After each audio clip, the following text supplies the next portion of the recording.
Kiatu chake cha nusu milioni kilivutwa na maji ya bahari. Alipaniki na kuanza kukitafuta. Ghafla kijana akatokea na kumrudishia kiatu chake kilichopotea. Kwa bahati mbaya alikipata kiatu kimoja tu. Mwanamke huyo akaomba amsaidie kumtafutia kingine, lakini badala ya kumsaidia akasema kiatu hicho kiliruka kwenye ubao wake wa kutelezea kwenye maji. Ilibaki kidogo kitoboe macho yake.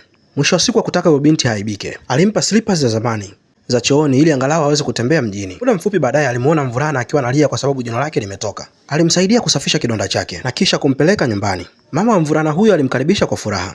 Alifahamu kuwa jina la mwanamke huyo ni Hygiene, daktari wa meno kutoka Seoul. Wakati wa mazungumzo, mama huyo alikisifia kijiji chao cha uvuvi na kusema kila kitu kilikuwa kizuri isipokuwa walikuwa hawana kliniki ya meno. Kauli hiyo ya kawaida ilimpa Hygiene wazo. Siku chache kabla ya hapo, Hygiene alikuwa akifanya kazi katika hospitali kubwa mjini Seoul. Alikasirishwa na mkurugenzi wa hospitali hiyo ambaye alikuwa akijali faida kuliko wagonjwa. Kwa hasira aliacha kazi. Mkurugenzi huyo akaeneza uvumi mbaya kumhusu, jambo lililofanya hospitali zingine zishindwe kumwajiri. Akiwa amechoka na kuvunjika moyo, Hygiene alikuja kijijini kupumzisha akili yake. Mwisho wa siku akaishia kupoteza kiatu chake cha gharama kubwa. Alipoanza kuangalia matangazo ya nyumba za kupanga, kodi zilikuwa ni nafuu kuliko mji wa Seoul. Alifikiria kufungua kliniki hapo ingewezekana, lakini matatizo yakaanza mara moja. Tumbo lake lilianza kumuuma, hivyo alikimbilia kwenye choo kilicho katika mgahawa mmoja na akaagiza kahawa akiwa anatoka. Alipotaka kulipa, kadi yake ilikataa kufanya kazi na hakuwa na pesa taslimu. Hata ATM iligoma kutoa pesa. Kwa aibu alirudi mgahawani na kuomba alipe atakapofika Seoul, lakini binti wa mwenye mgahawa aliangalia